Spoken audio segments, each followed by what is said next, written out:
Going on, y'all? It's Cone, and the Houston Rockets might not be championship contenders anymore.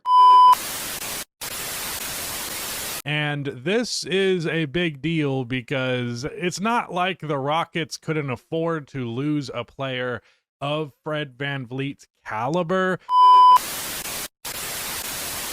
Well, why do they want to sign Russell Westbrook or Ben Simmons? Are they that desperate at the point guard position? And simply, the answer to that question is yes, they are. They are sincerely that desperate. The Rockets now losing Fred VanVleet is obviously a huge loss, but what exactly are they losing? In VanVleet, they're losing one of their two trusted ball handlers, with the other being KD, while Amen is not a bad ball handler. At this moment in his career, offensively, he functions more like a wing or even a big, depending on the lineup, with how much he plays off the ball, cutting back door, or hanging around the baseline or at the dunker spots. Now, Amen can create off the dribble when it comes to using his one-of-one athleticism to blow past his defender to the rim, but he can't consistently create off the bounce for mid-range jumpers. He's not a threat at all from deep and is not the same level as a passer and ball handler Fred is. If he was healthy, VanVleet would have given them a guy who they could rely on to handle the ball, initiate the offense, and rely on as a passer and playmaker. The Rockets, with a healthy VanVleet, was already limited in passing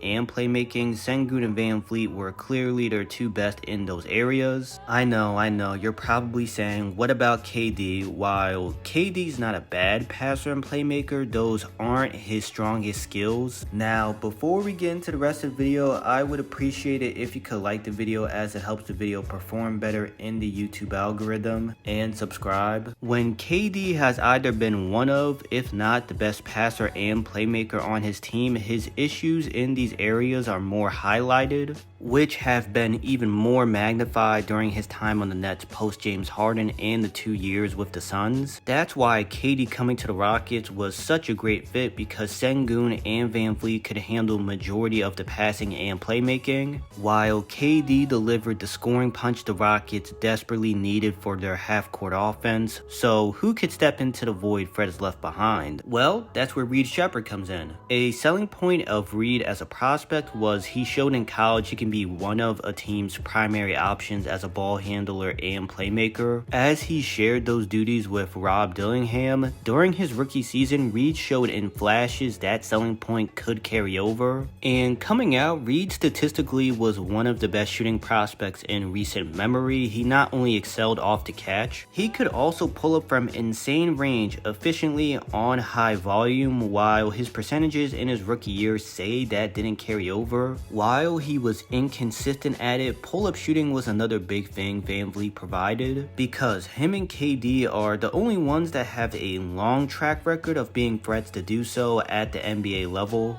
as Houston's roster is largely made of wings who shoot jumpers only off the catch and bigs, but Reed could provide even better pull-up shooting value than VanVleet did. Reed could also fill the role VanVleet had defensively as a defensive playmaker, despite being small, using his quick hands and instincts to force steals and deflections. What also makes Reed critical to the Rockets' success is what he could be as a trade asset. With KD being 37, the Rockets have a 2 to 3 year window of winning a championship with him on the roster. While it's definitely possible Reed could come in and be good enough filling the void VanVleet has left, the Rockets just can't punt this year. With how small their window is, they have to take advantage of each year. Since Reed was just the third overall pick a year ago and has a lot of upside, teams would be willing to trade for him. The Rockets can use that allure of Reed to get a proven guard, such as Coby White. Coby White is on the last year of his deal, and it's rumored he wants to become an unrestricted free agent and test the market next offseason. The Rockets could get a player in White as a half of a year rental who provides a similar level of ball handling, passing, and playmaking as VanVleet, on top of being a more efficient efficient shooter both off the catch and on pull-ups, the Rockets could send the Bulls an offer like this. I know it will hurt Rockets fans to see Reed and Tari Eason go, but they have a short window with KD, and if the Bulls are willing to do this deal at the trade deadline, I can see Rafael Stone doing this. This is what makes Reed such a deciding factor. He can either step up and play good enough for the Rockets to still be a top team in the West, or he doesn't show enough in the first few months of the season. The Rockets have a disappointing start and he's better served as a trade chip.